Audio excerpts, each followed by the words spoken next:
Good morning, children. Children, today we will discuss the remaining part of this chapter, the Mesopotamian civilization.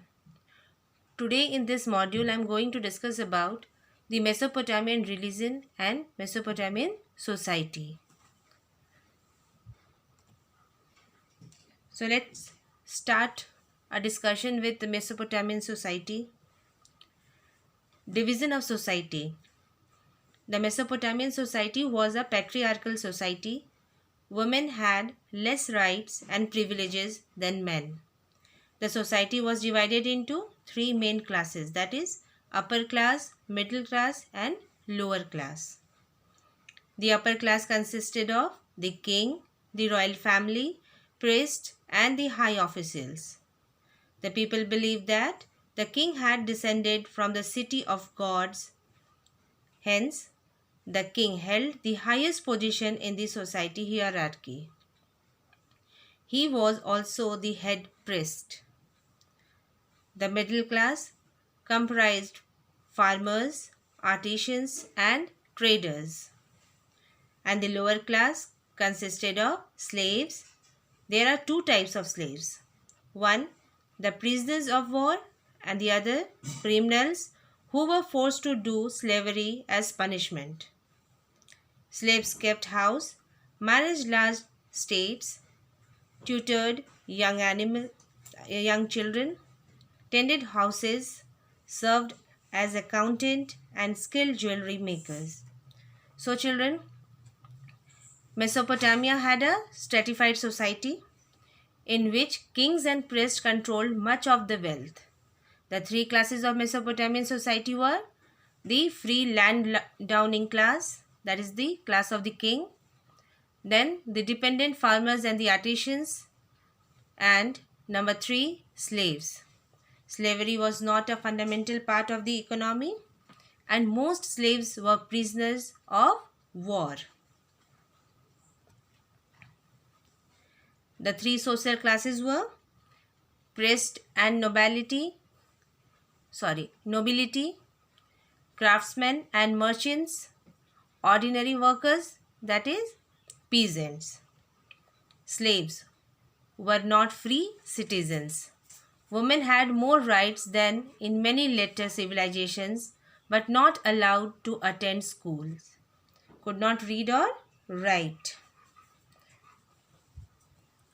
Now we will talk about the religion of the Mesopotamian society. Religion greatly influenced the life of the people in Mesopotamia, as their temples were also the center of economic activities. The Mesopotamian worshipped many gods and goddesses and forces of nature. Each Mesopotamian city had its own god or goddess called Dingir in Sumerian language. The four main deities of these Mesopotamian people were En, who is considered the god of sky, Enlil, the god of air, Enki, the god of water, and Ninhursag, the mother goddess of earth. There were also lesser gods like the sun god, Utu, and the moon god, Nana. A massive temple complex was built at the center of each Mesopotamian city. The temple complex included a ziggurat, a courtyard, storage rooms, and living quarters for the priests. The ziggurat was a pyramid-shaped tower. It was considered a dwelling place for the gods. At the top of the ziggurat was a shrine or temple dedicated to the god or goddesses who owned the city. Only priests were permitted on the ziggurat or in the rooms at its base. A famous ziggurat is the Great Ziggurat of Ur. The Mesopotamians believed in life after death. They would bury articles of daily use and eatables with the dead. Their belief was that the dead would need these things after rebirth. So children, this was all about the religion of the Mesopotamian civilization. So today in Crux we have discussed what children? about the social life of the Mesopotamian civilization.